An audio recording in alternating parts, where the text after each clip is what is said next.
Good evening. You are listening live to the Extreme Movie Show. I am your host, Rob, broadcasting to you from the Pinos Palace, just west of Orlando, Florida. I am in Extreme Studios with the 20-something young Professor Pixel, and we are continuing our Forever Night coverage here. Wednesday night, Season 2, Episode 18, The Fix. And Pixel, the one thing I really like about Forever Night, like our Columbo coverage that will be continuing Season 5 in January on, it's one of the few shows you and I have done together that's been a first watch for both. And for the newer listeners, that's what we do. We pick something to watch.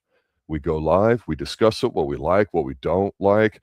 I'm an 80s guy, teenager. So, growing up and now in my 50s, and you're a generation younger, it's always interesting to see what we like and don't. Because one of the reasons I vetted you at your age is so I have the demographic poll that you present and pull in. But it's also the fact that you're the only one that I've ever known that's seen all 1,225 episodes of Dark Shadows. So when you and I did the revival, and when you and I did every episode of Twin Peaks, I thought, we might start doing a show called Forever Night. And who knows, if this continues to do well, we might just do Millennium or X-Files next year. But I got to tell you, this episode, I always say to you, Pixel, there's a lot of things I love about Forever Night. And before we get going into that, I ask you your initial take on this episode. I do know superfan Kevin Dobson in his Facebook groups. He's told us we got some banger episodes coming up. I have no idea which ones he's referencing. For me, I liked this episode a lot. I loved a lot of things about it. I want to give a special shout out to Kristen Harris, who I think is managing a Forever Night Facebook group. We are in the process of exploring the idea of getting a Facebook group for this page because it's a hobby show for us, but it's been growing recently where we felt like it would be nice to interact more with fans. So I appreciate some of the repostings because, one of these days I'll jump from 90, 91 followers on Twitter to at least 100, so there is hope for me yet there, sir. But I got to tell you, The Fix, great episode, a lot of facets about the episode I like and some bonus stuff to it. What's your initial take, sir? Finally, I have sat week after week now of just not good episodes. Wow. Even the thunder is in the distance because it's feeling my wrath. But today, finally, we had a decent episode. Not decent. This is good. This is good. This is great television. This is a good episode of Forever Night. Oh, man, I'm so happy to not feel lost in the misery that was the past few weeks. Well, let me ask you this. For me, no matter what we talk through, and usually we go kind of roughly linear, scene by scene, we have just some quick snapshots, then talk about things and all that. We, do all that and go through it. So it's, what we do, right? Well, I do different things with different people when we stream. But for you, I don't know exactly everything you look for. I love seeing, obviously we want good LaCroix. Obviously I'm addicted to smoke machines, fog machines, and this cantered angle or whatever the hell it's called. And more importantly, I love scenes when they talk about food or they're eating, or we've got some clothes kind of stuff. And I love some sexiness. We're going to get all that. But the bonus to me, sir, was the fact that I didn't realize how much I would love the fact that the majority of this episode is in daylight. Oh, I really loved it, man. That really helped it out, I think. Yeah, no, that's because it's such an area that we don't get to see a ton of it. Even with Schanke going ahead and investigating some things without Nick from time to time. Here, getting to see Nick in the light. There's a scene we'll talk about later, and Schanke says, "Have you done something different for your hair? Is something different?" Yes, Schanke, today is different. And he points up to the sky, today! Oh, the overacting is on 11 here, and I love it. I can't get enough of it. Yes. Well, why don't you get us started off as we go through? Well, first we're going to start off talking about how I felt the past couple weeks. As we get two scenes going on simultaneously. We get this one guy, he's sitting in his car, he's looking at his gun, and he is obviously thinking about something. Meanwhile, we do get to see Natalie and Nick talking to each other. Oh, there's a potential that we could help you, that you could potentially be cured. And that's when this guy shoots himself in the head. Sitting in the car. while he's sitting there doodling over photos and writing like adios muchachos on like some email I can't quite read, and he reaches for the gun. I was a little disappointed, admittedly, so not because of the self-harm we're about to witness, but the fact that I thought, hey, it's Toronto. It's probably a beautiful day by Toronto standards. I don't know. I'm going to sound stupid here on purpose. I don't know if that's the Bay of Toronto that they're in, because I think this is probably the same park we've seen at night a few times with Natalie and Schanke and the whole crew there celebrating stuff, and also another investigation. But I thought, hey, this guy's going to off himself. This is pretty cool. He's doodling on some stuff. He's not looking a little too upset, like say in season 4, episode 1 of Reacher. Listen to our stream on that here, ladies and gentlemen, on Sunday nights, 8 p.m. Eastern with RDV and myself, where the lady's really upset on train. Here, I thought, man, he's playing the cassette player, and it sounds like it's some pub. And I thought, hey, this is kind of cool. He's going to off himself by driving in that cold, bleak Toronto-y water, but now he just kind of wimps out and goes for the old standby of just putting one upside his head, or in his head, I should say. Which brings first on the scene internal affairs, and they're looking to wrap it up quickly. Schanke, in this episode, Schanke's kind of just, oh man, because this was apparently a good friend of his, so he's Eeyore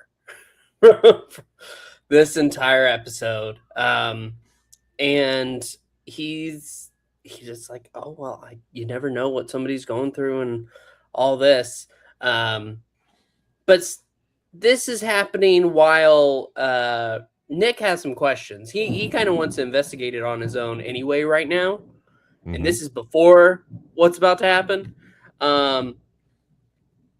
but he's already suspecting something,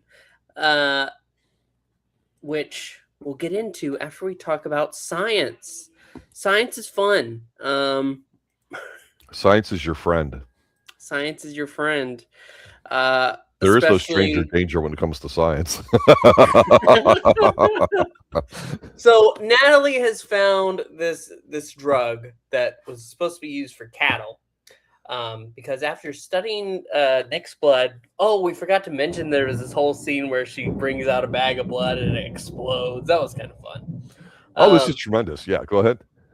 Yeah, no, because that's the experiment at first that she's testing, and she's smiling, and could this be? While the guy's shooting himself. So after this, Nick comes down to the lab, and she goes ahead. We're going to start with a very low dose, and we'll see what happens. He goes ahead, and he's like, oh no, something's wrong. He falls to the floor. Oh God. Oh, I feel nothing. It's great. This is wonderful. And what does he do? First thing that he can? He doesn't feel the lust for blood anymore. He runs out into the sun. Natalie's like, this isn't how you test. This was so... I felt like a musical was about to break out at any moment with Nick with this, scene, because I'm like, there's several scenes that we'll see here, and this is one of them early on that I go, man, this is how you land a job of Forever Night. It's not about going in there and meeting the producers or knowing somebody. It's, hey, act like you got a drug in your system and you're fighting the vampire desire out of you like a junkie, and then you become human. Go. Something like you would do in junior college acting class, right? I'm like, wow, this guy's really towing the line on it. Yeah, and the thing with Schanke too, we saw him before in a few episodes. We talked about the one with Myra, where his wife, where he was maybe going to divorce her. He's the one that does the human side of some of these things here. Not Nick's thing or Nick's backstory, which kind of all has a parallel, right? So he's like our version of what we go through. And then I thought it was interesting because in this episode, he supposedly knows this guy really, really well. And he says early on to Nick and everybody, that just doesn't sound like him. Man, I know him. He throws a bowling ball like a hammer, whatever Schanke says and whatever Schanke-isms. And then later on, he's like, yeah, I guess you never really know anybody. And it's like, this wasn't really an episode about self-harm. Like some episodes can kind of dig into that a little bit, why somebody would do what they're doing. It's really not. To me, this is more about, the whole drug thing and being addicted. And we get both, right? Really. And so I'm glad they didn't really emphasize the one thing, because that would have been a bit bleak. And this episode is not bleak at all to me. It's a bit fun. And seeing more of Natalie was really good, because it's like, oh, wow, all of a sudden they must be like trying to up the ante here a little bit, because now she's back to trying to cure him. And where's that been, right? For a season and a half. I mean, it's been pretty much all but absent too.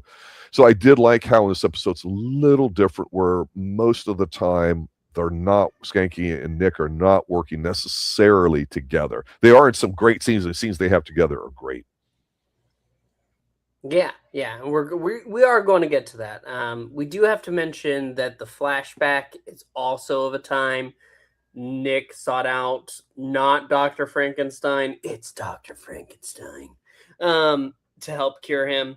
And which actually takes us straight to the that morning. They're driving around. He's behind the car. He runs a red light. I did? Oh, well. As Natalie's kind of like having a heart attack. Like, Nick, we gotta run some more tests.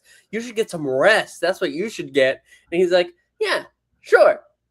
Quick stop first. And where does he go? But the Raven in the daytime. Yeah, like the door opens, light comes in, and you get Janette hissing. And oh, Janette, look, I'm cured. We have more. We could go ahead. You could be like me. Nicola, I am not ashamed of what I am. Do not mistake that I want to be like you. And this actually harkens back to the time that she tried to say the same thing to him when he was young. Hey, don't do this. That's silly. This is stupid. You know what you are, Nicola. I like her here, because sometimes we just think of her as a sexy vampire, that's it. And it's not. She's got a little bit more depth to her. And so some of these episodes we can see it, especially like when she's had to interact a little bit with Schanke in one episode and also Natalie with another one, or later in this episode, I should say. But we've seen them talk briefly, like catfightish almost, which is kind of interesting, because it's great, because again, nobody really knows that he's a vampire except Natalie. So I thought, that might be like I don't want to say like a love triangle, because it's obviously platonic between him and Natalie, and that's fine. I'm kind of glad they didn't lean that way. That'd be kind of like too easy. But what was kind of cool here is, the doctor at the end, this makes sense. And we've talked about this before, and it's been a while, especially it's probably 5-6 episodes ago, roughly, but it was the one where I thought they had some really great Egyptian hieroglyphics kind of backstory stuff, where LaCroix pulled a fast one on him because he was trying to find an antidote, like in the mummy's tomb, and LaCroix made fun of him because he had hired the guy to do it and he killed him or whatever.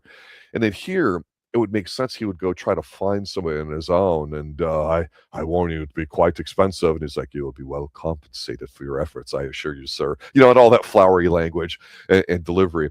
And of course, that this guy's going to be up to no good, because there's no such thing as a good scientist, right? They have to be evil. They have to do things by their own. Now, if they'd made this a little bit of an arc where maybe there was some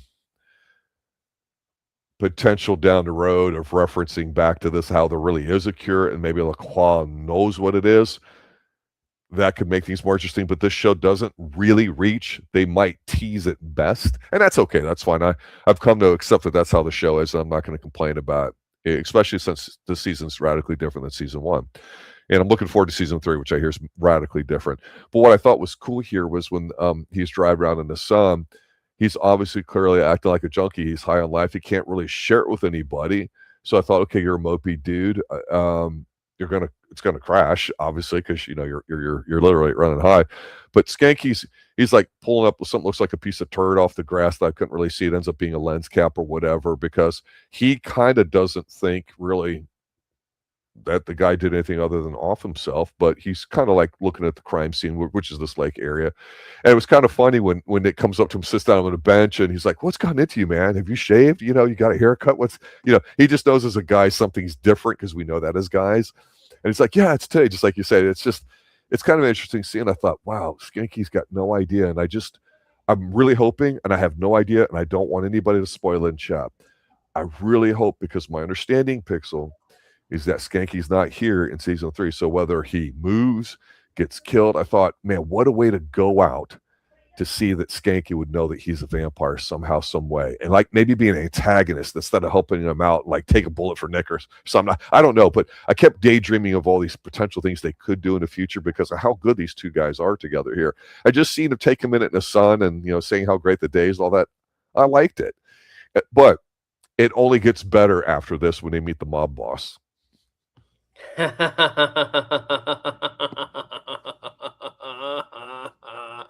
They go to meet this mob boss that I guess the cop was investigating. This is potentially on the short list for one of the best scenes in any episode. Yeah, I understand that, because we get where Nick is just trying to get the information, yes, but he's going about it in a bold, stupid way, and he notices the plate of food, and he's like, he's eye fucking it. He wants it. He wants in that spaghetti. This is pasta porn. Bad. It is. It is. He's like, no, I'm fine. Are you hungry? I can get you a meal, detective. No, I'm okay. And then he picks up the fork and he takes a bite, and then another bite. Huh. Let me have some of this bread and dip it into your dish. And let me try some of this wine. What is this? This is good. They are both flabbergasted at Nick at this moment, and it is hilarious. He hasn't eaten in 100 years. So after this they're going to hot dog stands, and he's like, "Oh wow." Yeah, it's he's just indulging, right? I mean, and I'm like, it's hilarious. It's so good. His performance is phenomenal in this. One of the things I think about with humor, generally speaking, is you and I have talked about backstage, a little bit about stuff, because we haven't really done a lot of comedies, but to me, there's different types of humor. Like there's exaggeration, your mama's so fat. How fat was she? Your mama jokes. There's things, right? Dad jokes is the hot thing right now. But I always remember people talking about comedy like in a movie where you could have a setup where there's a laugh and a payoff, but there's also something physical going on, and that's what's happening here. They're pinching his crime boss because the internal affairs guys is on top of everything. He's pushing his case really through. Nick's kind of like, yeah, I've got a feeling we should investigate it. And Schanke's not so sure, so he's kind of along for the ride. But you're watching Schanke not say anything, and watch him. I fuck the pasta, and what is this? This is good. Well, that's a Chianti. Oh, this is excellent. And he's talking to him. And what I did like is they did take a serious moment here at the end when they're walking to get the hot dogs, where we see him kind of come back down to earth for a moment, explain to him what little plot we have of basically, no, I think it's this here. I think maybe that he was watching and and if he worked for him here, then probably he's on the take here, and I don't know that, but it's just what I'm feeling. That's why I'm asking the guy this or that. He was just distracted. So you're seeing him physically unwind, going through everything while they're talking about stuff. It's just like the scene in Ace Ventura 2, after the Wachati tribe, or before the Wachati tribe, when he's getting a story of the Wachati tribe, and he's on the airplane, and the guy's giving him this story of them about, you marry the virgins, you have the two clans and all that, and he's sitting there just like making yak noises, and then like chewing food and spitting it out, making a pile like a bird and all that. You got something physical going on with a serious part to it, and it's that contrast of trying to keep a straight face that creates that tension, and we've never had that in an episode until now. Yeah. Also, when they're walking down the street, because eventually we knew this was going to happen. Like as soon as we have a potential cure, something's going to start to go wrong. Maybe it's going to go ahead and it's going to loosen. Maybe it's going to have worse effects. Well, the vamp in him starts coming back. They're walking down the road. He's been eating the hot dogs. He's starting to look a little more red in the sun, and he gets the sight of this very attractive woman who goes ahead and walks by, and she's wearing this short but flowy dress, and that's called a summer dress, sir. A summer dress, yes. That summer wind kept blowing in, and this girl kept flowing by. Wow. I'm going to send you a picture of that because I think it's worth it. Why not? I thought I did, but apparently I did not. That's the missing 10th photo that we could not find that delayed us by approximately 3 minutes here to start tonight. I apologize, ladies and gentlemen. This lady's a distraction, and when you see the photo, you'll know why. Take a moment to describe this while I send it to you backstage, sir. She's got this long brown hair or the scene? Her or the scene? I want to go with the scene because I don't want to put words on her. We'll see her. Okay. I'll just set it up while you load it. So the whole thing with Nick that we talked about a few times is that, okay, him and Natalie are platonic in nature, right? I will sit there and say that I've kind of looked at LaCroix as being a pleasant surprise and that he is a fatherly figure rather than a bastard or the patriarchy is trying to oppress him. He's really is trying to help him adjust to this new world. And I'm referencing that now not for the scene we're getting ready to talk about, for another scene later that involves LaCroix. But with Janette, we go, okay, it appears that they've been together for a while. He got brought over, and at some point, like most women, she grew bored and decided to take off. We saw that in the episode that had the art painting and all that, where they kind of had like a super hot date, I think at the park late at night or whatever. At least I feel like it was that. But in here, it makes sense that not only his appetite is returning, that also applies to him in his sexual nature. Because remember, he's lost his vampire powers, it appears, at this point while he's on this drug, and Natalie gave him whatever dosage she had left so he could get by, even though she regretted it. And of course, he totally binges out on it, and he has to do it. But whenever you're ready to put that photo up, everyone will understand why. I would. I do not have it yet. It's fucking loading still. I don't know why. My God. What a damn disgrace. This thing is just... Well, but that's not what it is. It's not a lust. It's not a lust for her. Correct. It's the vampire lust coming back into him. Because what does he do? He's looking at her, and she's smoking. She's beautiful. Absolutely. And then the hunger for her comes. You get to see him vamping out, and then on her neck, and then biting into her neck, blood trailing, and it's hot. It's hot. It's very sexy. It is.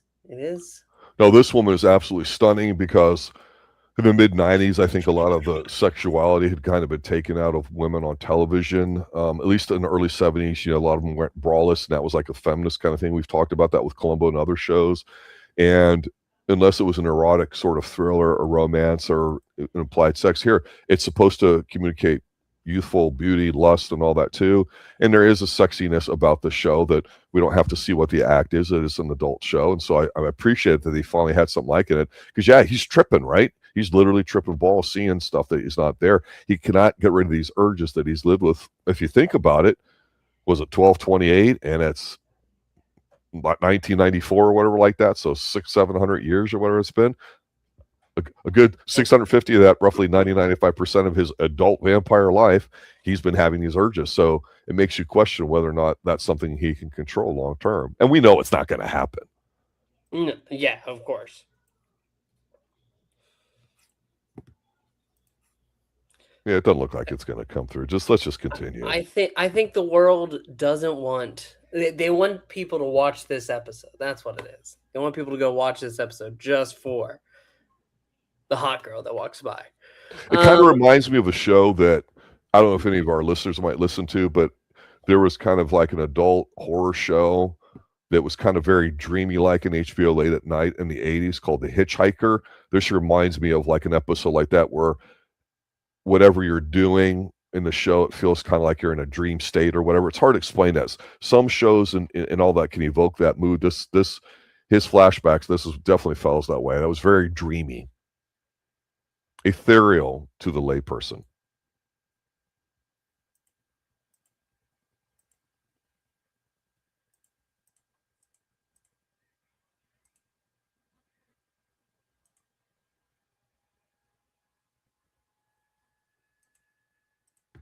Sorry, I didn't realize I had myself muted.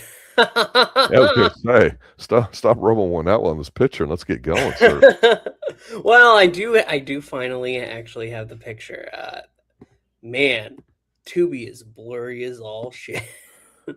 I don't remember. I will say that I will tell you that I was successful in finally finding season 1 of Millennium, that somebody took the DVD version of it and did an upscaling on their own, because I think the DVD's from the master and you can do that, or at least a little bit, and it looks a lot better. And I've said before, I really wish that was the case there for Forever Night, because this woman's just quite stunning. It's very attractive. It's not egregiously sexy where you just think of her as like a slut or whore. You look at a woman like that, shit, it's a head turner. And her and Nick kind of do the eye thing, the turning around like that meme now that has the girl like being disappointed with her boyfriend while he's looking around at the other girl passing by. That's what this is, right? I mean, this is universal here, and it gets the point across. I mean, and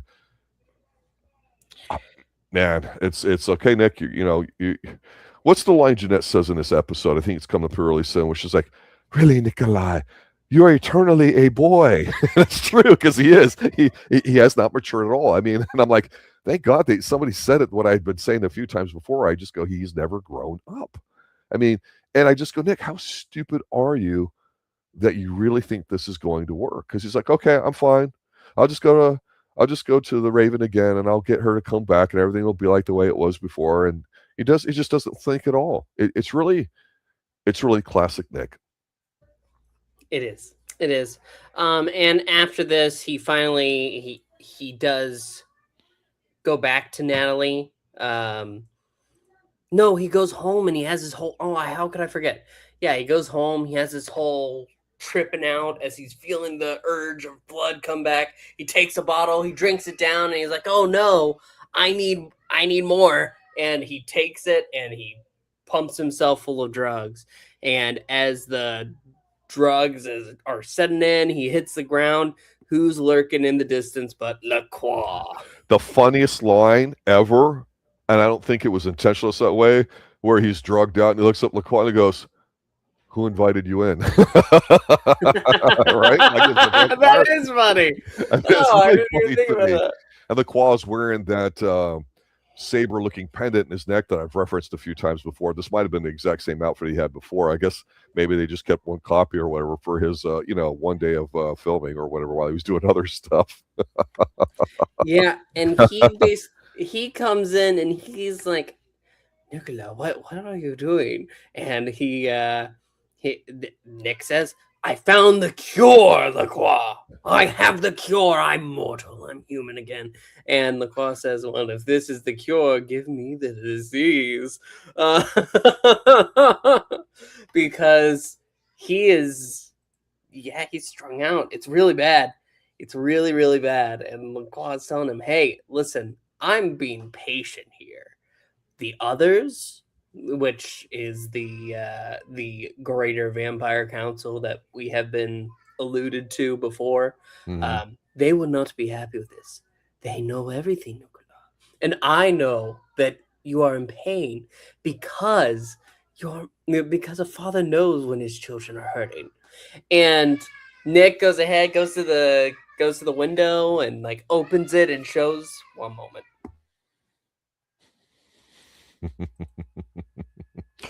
This is just the right amount of LaCroix without him having to dominate or take over, because they've hit us with one pleasant single or double all the time. Now the bases are loaded and you bring him in here for the cleanup, and I'm like, that's just great to me, because the thing with Nick is he has to stay in character, and it's tough because I think he's towing a line between overacting and just whatever, but he does do a successful job of acting like he really is affected, and that's the role of what you're supposed to do as an actor, not necessarily be subtle, but communicate what's going on here. And I think that's what's very clear. And again, LaCroix, if you haven't seen enough of it, it reaffirms the fact that he's like, "I'm merely trying to save you." I mean, I can't keep a straight face word like that.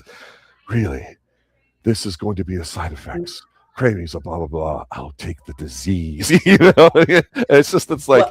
It's almost like he's saying it like you almost want to laugh at it. But he still is actually, even though we might look at it as kind of he's having a fun way ragging him, it's not.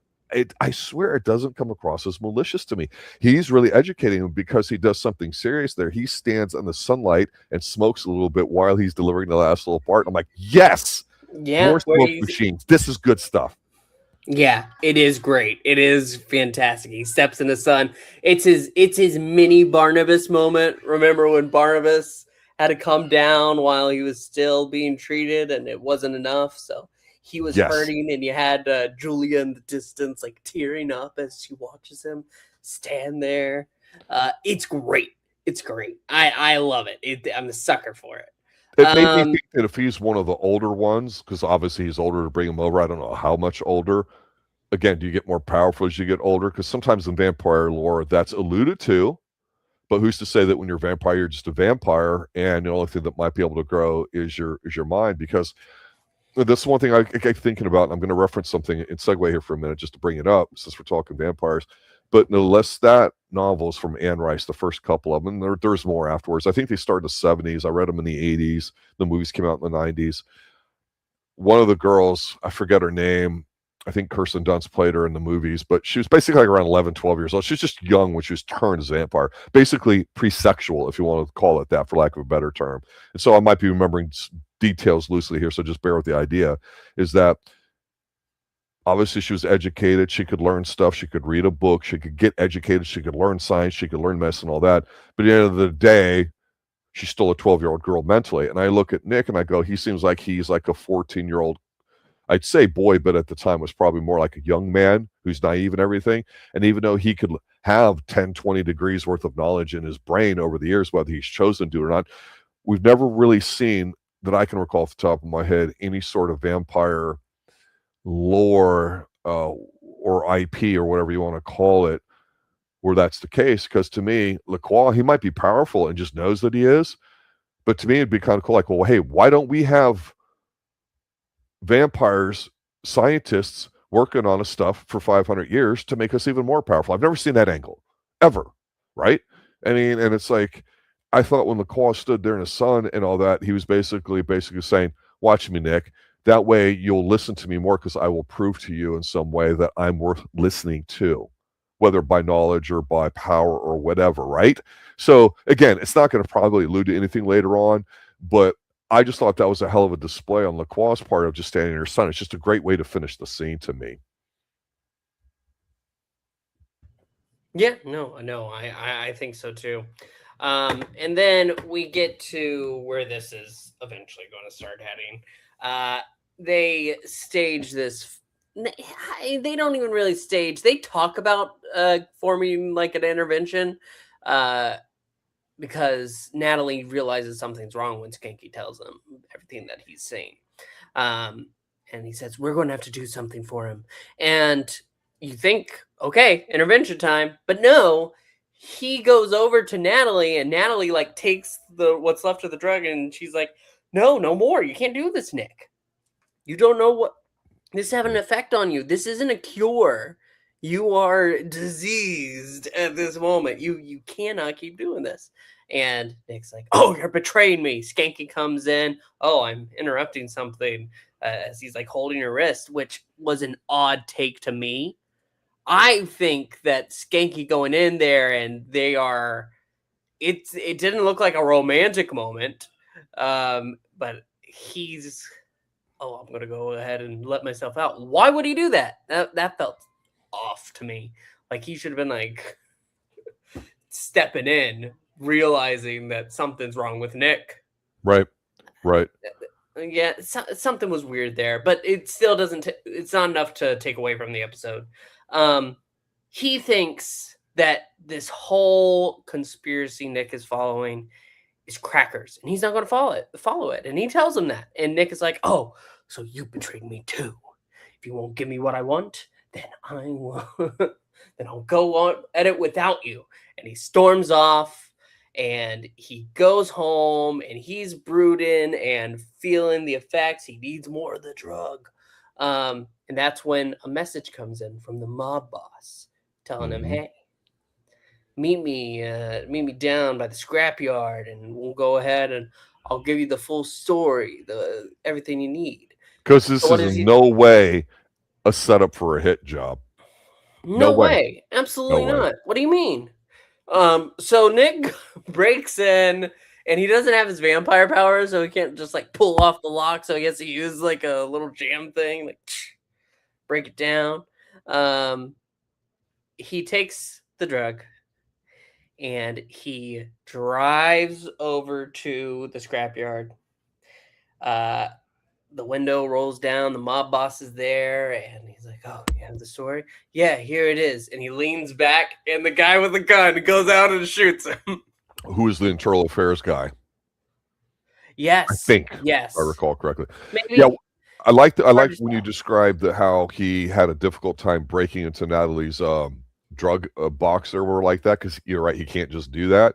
That was kind of cool. I did appreciate it. And then there's a part of me when the way they shot this, Natalie, being nosy as a woman, which is fine by me, it makes sense. She goes over to the answering machine, which was commonplace, I would say, in the 90s at this point here, as well as a little bit of wireless phones, right? Modems were starting to be a thing too, believe it or not. And so listening to it, and I'm watching Schanke in the background, because usually the interesting stuff can be in the background. And he picked up something which happened to be the drugs that she had given him or whatever. So whatever it is, like you said, they listen to it and they go to meet him. So it's escalating. There's a part of me who's going, I think we've seen in 2 episodes, I'm guessing. I felt it was more than 1, where Schanke's come across the green bottle, which of course has the blood that he has in there. And I'm thinking, man, what another great way to kind of introduce Schanke, where he just might like sniff it, smell it, put it down or whatever. And then maybe at the end of the episode, when everything's done, the camera cuts to Schanke by himself at home or his office, and he's got the bottle, and he opens it and he goes to smell it and almost taste it and stop. And then he just kind of like looks away. And then like maybe an episode or 2 later, he's running tests on or something like shit like that goes through my head when I'm watching a show, bro. I'm just telling you that, because obviously this was kind of fun. Like, oh, it's going to come to a head. And when they shoot him, what do? They take his car, because he's got his car. Logistical thing I'm going to overlook purposely. Nick, if you're feeling that bad and shitty, don't stare at the sun. Put your top up, because she's top down, right? Because he's got a convertible. But of course, what do you do when you're killing somebody? You put him in his car and you take him out to the Toronto Bay, as I'm jokingly referring to the body of water that we saw at the beginning, and just roll the car in there. But no, you had to open up the stupid thing instead of just driving the whole fucking thing in there. And of course, we know the vamp out's going to happen, where he's going to get shot and take the guy out, which is what happens here at night.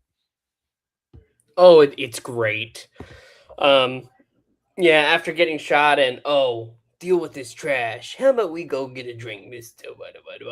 Oh, yeah, let's go in. They roll up. The guy's picking up the body, getting ready to toss it. And what does Nick do? He gets up. He's vamping out and deals with him. The car is there, and he goes ahead and jumps around it to scare him, running them right into a tree. It turns out Nick was right about the conspiracy. Everything is hunky-dory now. He like flashes his vampire teeth at Natalie to let him know, hey, I'm okay now. I've taken drugs are not for me. I got it. And yeah, that's pretty much it. But this was so good. Oh my God. I'm so happy to finally have an episode where I can go ahead and look at it like, this was good. This was entertaining. I enjoyed myself entirely. The couple flubs that we mentioned are the only problems with this episode. Thank God.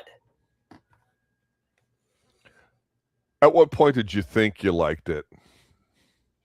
This episode? Yeah. Well, actually, right before I watched it, you sent, what did you say? Banger episode. I hate banger episode. I was like, that's it. That's helpful. And then as soon as I started it and I saw that they were like, oh, well, this is the test, and that blood bag exploded, I was like, oh, this is going to be good, isn't it? And it was the whole way through. I'm absolutely delighted. Fantastic. Oh, I like being happy, Rob. I like enjoying myself. I know I've seen the negative Nancy, but I like to have fun, okay? Yeah, I mean, when a show veers off from what it constructs itself to be, what you get used to doing, it's not a horrible thing, but sometimes it works, sometimes it doesn't. It just depends on what you like, right? And like I said, we've come to understand what a typical episode has and includes and all that, so we could almost like flesh out like the must-haves, like a checklist of stuff that we would want, like Raven. I would like to have heard some sexy electronic music in the background and all that while they're kind of flirting with each other, and Nick's being, talked about like he's a little bitch, talked down to because he is stupid. It's just but the different thing would be in the daytime and just them kind of splitting up how they do stuff. They were not on screen together a lot was good. A lot more. Natalie's generally pretty good because when we get her in small doses, I feel like she can do more. When she gets more to do here, I feel like it's just enough. The captain wasn't annoying in here, and she probably got 10 seconds more screen time than her usual 5 seconds.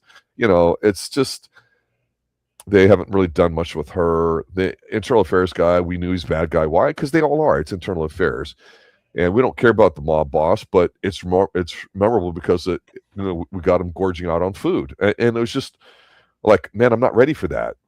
And the evil doctor that was trying to cure him that Janette LaCroix basically had to save him from early on because it wasn't going to work is, the guy was going to steal Nick's powers for himself. It's like, God, you are that fucking stupid. You should have somebody in the room that you trust and oversee what's going on. I mean, that's just how it is. It's just, the more I watch the show, the more I go, Nick's really stupid. He's not that smart. He's very he's got a high emotional IQ when it comes to listening to women. But the best thing I like about him is when he has that pensive look, and maybe I just need to see him look all mopey and like pounding out a something on his piano while he's in his red velvet after shower robe or whatever, like that, just that kind of angsty sort of thing. We haven't gotten angsty Nick in a while. So it's that's kind of what I think of when I think of an episode. And here we kind of get a lot of that. And I just think it's good because they do add some stuff in there that makes you think of the vampire lore that could happen in the future, that maybe hasn't. And just mentioning it sometimes or making a little part like LaCroix walking into the sun that I referenced, it makes you think because you go, hey, you know what? Maybe it reaffirms my enjoyment of an episode because, hey, with a few episodes left, maybe the writers are going to pick up the pace because they know they're going to finish up on a strong note. Now, if I understand correctly, based on conversations we had before with Superfan, Kevin Dobson, and some others, I think at some point here in season 2 during the filming, they knew that they weren't going to come back for a season 3 maybe, or maybe at the last minute, maybe they were going to, and it ended up being, I think, on a different channel. And without going back and looking at the Facebook groups and all that, just remembering off the top of my head, it's going to be different for whatever reasons. I don't have a problem with it. And I do think that you could watch season 2 without really having watched season 1. Or you could watch season 2 first, then season 1. I don't think it really builds. That's not a horrible thing. It's late night television, cheaply produced. It's a different version of the vampire thing where it's a morality sort of play, and I enjoyed it. And we definitely got it here. Yes, yeah, there's very little I could find fault within this episode, and you're right. After the past few episodes, it just felt like fun. I'm happy to be here tonight with you, Rob. Yeah, it's man, I hope a couple more coming up here because we still got 5 or 6 more. I hope we still get some really good ones here too, and all that. Yeah, Harris in chat there, Hitchhiker Show. There's sometimes, depending on where you look or where you live, I'm not sure if you use VPN or not or whatever, or if it's which station it's at, but there's definitely a few Hitchhiker episodes that I can recall, and a lot of them have this streamlike quality, but they follow the hitchhiker walking down, and he's like the moral guy telling the story at the beginning, and it's reminiscent of, like, say, Rod Serling at the beginning of The Twilight Zone talking about what's going to happen. Then you would see the episode. A lot of science fiction writers, I don't know if you ever watched that older stuff, did such a great job of a half-hour show like with that. And Alfred Hitchcock, even when he had his show, he would be the guest host at the beginning and set it up or whatever and use a celebrity for it, which is, I prefer Rod Serling, who was the man behind all that stuff and made sure everything happened. And back then, Pixel, your hardcore science fiction writers did write a lot of television screenplay, because even though Westerns were pretty dominant, as well as some family-friendly entertainment, like Leave It to Beaver and other TV shows like that were very big for a long time, a lot of Westerns. When you started branching out to science fiction, that attracted like a whole new audience. A lot of that had to do in the 1960s with the space race and everything too. So eventually at some point we'll probably do the original Star Trek, the original series, and see how that goes at some point, because that was very progressive for its time. Kind of still is today technically, but they hit it well the way they wrote it. That was interesting the way they did it. So I appreciate when somebody takes an idea like they do with Forever Night and give it its own unique spin here. So enjoyable episode. Looking forward to the next one. If and when we do produce this Facebook page, we'll definitely make announcements in our chats. We'll get people sign up, see how it goes. I was very struck by the passionate nature of a lot of the fans, at least on one of the links to it. And like I told you, Pixel, we got sent one by some of the people that do all this. And so I'm going to check that a little bit later because, yeah, fan fiction, Kevin Dobson's written some stuff there too. When someone strikes a chord with you that's just right, it's a fun show. And that's what we hope to find here on the Extreme Movie Show. Final thoughts, sir? You've already had them. Good night now. Good evening, gentle listener. Or should I say, good day.